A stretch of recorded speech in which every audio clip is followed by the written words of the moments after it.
临水机场的建设只是一个缩影。中国南海的战场建设取得了史无前例的巨大的进步。今天的中国南海再也不是任由强盗横行的南海了。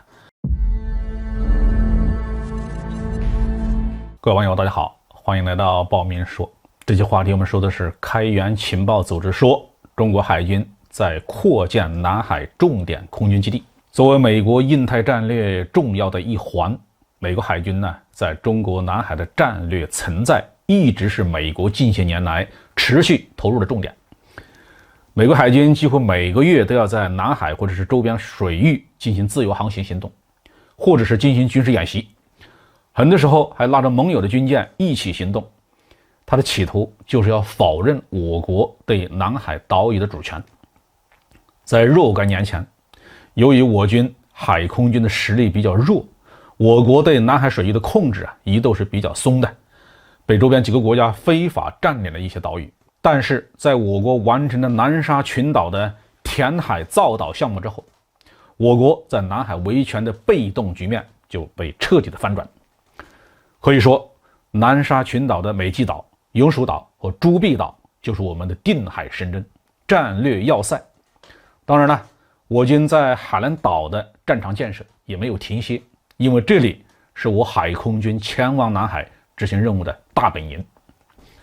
最近，美国开源情报账号发布了海南临水军用机场的卫星照片，指出中国海军正在扩建这个重要的军事基地。从卫星照片上我们可以看到，临水机场跑道的两头都已经画上了疑似航母甲板的标志，并且增加了一长排带有顶棚的停机位。外媒分析认为，这是当我们海军的山东号航母停靠在三亚的榆林基地码头的时候，山东号上面的舰载机就可以暂时上岸驻扎在临水机场进行休整。跑道上的标志就是给舰载机训练起降用的。卫星照片显示从2021年10月开始，临水机场就开始了新的建设工作。在机场的南侧和北侧，地表被推平、被清理，还建立了一套水泥搅拌加工的这么设施。目前呢，施工仍在进行之中。临水机场第一次为全国人民所熟知，还是因为2001年的南海撞击事件。当年的4月1号，美国海军的一架 EP-3 电子情报侦察机在海南岛附近海域的上空对中国进行情报搜集和电磁侦察。中国海军航空兵派出2架歼8-2战斗机进行监视和拦截，其中的一架僚机在海南岛东南约110公里的中国专属经济区上空与美军飞机发生碰撞，中国的战斗机坠毁，飞行员王伟跳伞以后下落不明，后被确认牺牲。美国的 EP-3 侦察机未经允许迫降在临水机场。这个恶性事件引发中美关系的全面的倒退。当时美国仗着经济和军事上的优势，不仅在道歉、赔偿这些问题上强词夺理，甚至要派修理小组前往中国修复飞机，要让 EP-3 自行飞回美国。最终呢，这架 EP-3 飞机是被大卸8块，由美国租用俄罗斯的安124大型运输机运回美国。那么机上的24名美军呢，也被中国政府释放，返回了美国。